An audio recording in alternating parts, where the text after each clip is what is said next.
निरंकारी महात्मा, महापुरुषों, बहनों को मेरा प्रणाम।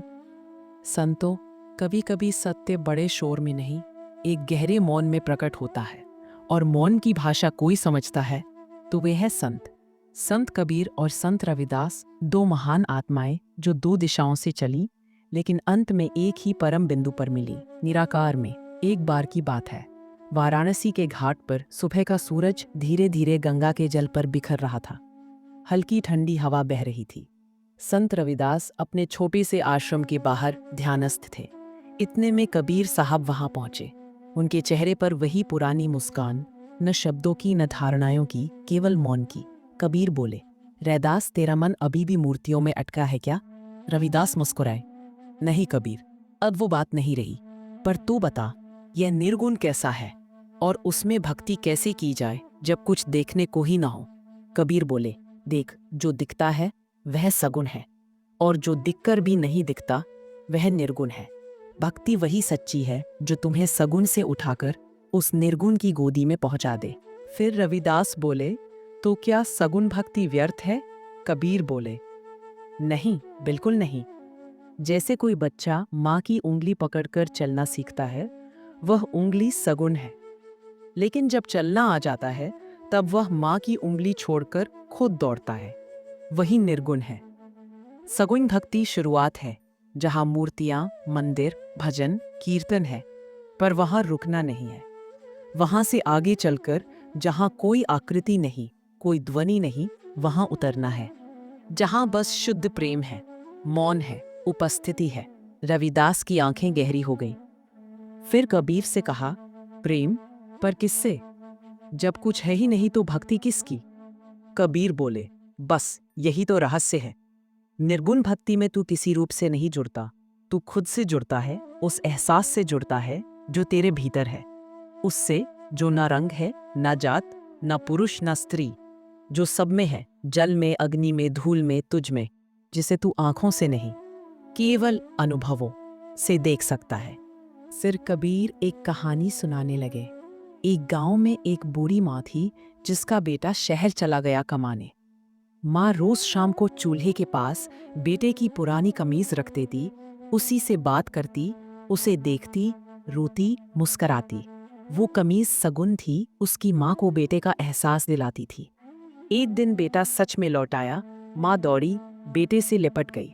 अब कमीज की जरूरत नहीं रही, क्योंकि बेटा सामने था, जीवित, स्पंदित, उपस्थित। यही भक्ति का रहस्य है। जब परमात्मा दूर लगे, तब मूर्ति, भजन, मंत्र, ये सब माध्यम है उस परमात्मा को याद करने का। लेकिन क्या तुम सिर्फ उन्हें याद ही करना चाहते हो, या फिर उसका एहसास भी करना चाहते हो? क्या तुम नहीं चाहते अपने उस अस्तित्व से मिलना जिससे तुम दूर हो गए हो? इसलिए सगुण तुम्हारी प्रतीक्षा है, निर्गुण उसका आगमन है।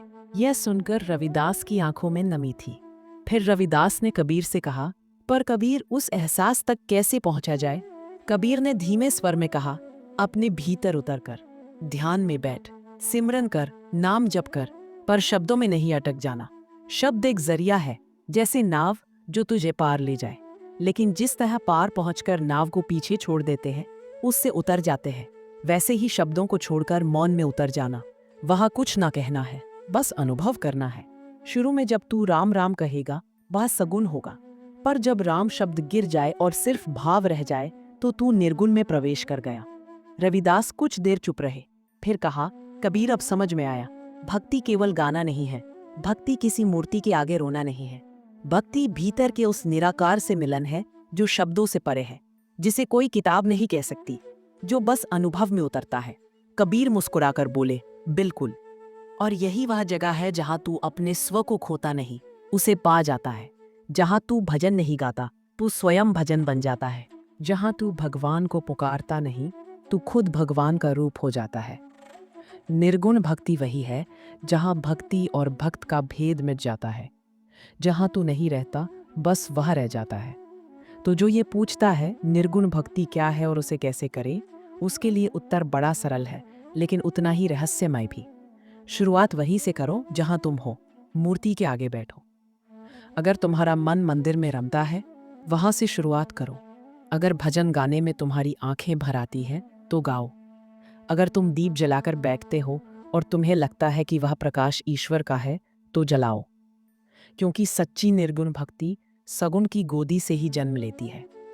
सगुण भक्ति वो माँ है जो तुम्हारे डगमगाते कदमों को थामती है और धीरे धीरे तुम्हें उस परम मौन की ओर ले जाती है, जहाँ ईश्वर न रूप में होता है, न नाम में, बल्कि एहसास में होता है। और एक दिन जब तुम्हारे भीतर का भजन बिना आवाज के गूंजने लगे, जब तुम्हारे दीपक की लौ बाहर नहीं भीतर जलने लगे, जब राम शब्द अपने आप गिर जाए और केवल प्रेम शेष रह जाए, तब समझना तुमने भक्ति नहीं की, भक्ति तुम्हारे भीतर उतर आई। निर्गुण भक्ति वही जन्म लेती है जहाँ मैं समाप्त होता है और वह शुद्ध रूप से प्रकट होता है। जहाँ तुम पूजा नहीं करते, तुम खुद पूजा बन जाते हो। जहाँ तुम मंदिर नहीं जाते, तुम खुद मंदिर हो जाते हो। और उस क्षण अब तुम निर्गुण के द्वार पर खड़े नहीं, उसमें समा चुके हो। भक्ति अब क्रिया नहीं रही, तुम्हारा स्वभाव बन चुकी है। अब जो भी ईश्वर की तलाश में है, वह बाहर मत देखो। शुरुआत में उसे मूर्ति में खोजो, फिर मंत्र में, और जब भाव परिपक्व हो जाए तो फिर मौन में, और अंततः स्वयं में। क्योंकि जहाँ तुम समाप्त होते हो, निर्गुण वहीं से शुरू होता है, और बस वहीं से सच्ची भक्ति की यात्रा आरंभ होती है।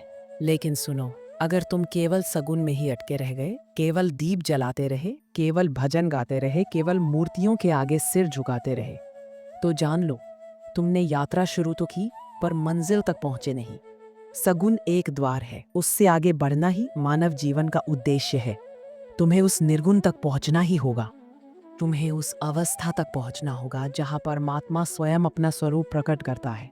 जैसा कि श्री कृष्ण ने गीता में स्पष्ट कहा, नैनम छिंदन्ति शस्त्राणि नैनम दहति पावका न चैनम क्लेदयन्ति आपो न शोषयति मारुता। श्रीमद् भगवद गीता अध्याय 2 श्लोक 23। यह श्लोक स्वयं परमात्मा के स्वरूप की घोषणा है, जिसमें वह कहता है, मैं ऐसा हूँ जिसे कोई अस्त्र काट नहीं सकता, कोई अग्नि जला नहीं सकती, कोई जल बिरे नहीं सकता और कोई वायु उड़ा नहीं सकती। मैं नाशवान नहीं, मैं अविनाशी हूँ, मैं साकार के पार हूँ, मैं निरंकार हूँ। और इसीलिए सगुण से निर्गुण तक पहुँचना ही मनुष्य जीवन का उद्देश्य है। मूर्ति से शुरू करो, पर वहीं मत रुक जाना।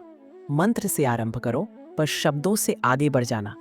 क्योंकि जब तक तुम केवल सगुण में अटके रहोगे, तब तक परमात्मा के स्वरूप को नहीं जान पाओगे। वह जो ना रूप है, ना रंग है, ना आकार है, ना सीमा, पर फिर भी सर्वत्र व्याप्त है। और अगर इस जीवन में तुम उस सत्य तक नहीं पहुंचे, तो समझो तुम जीवन की सबसे अनमोल संभावना को खो दोगे।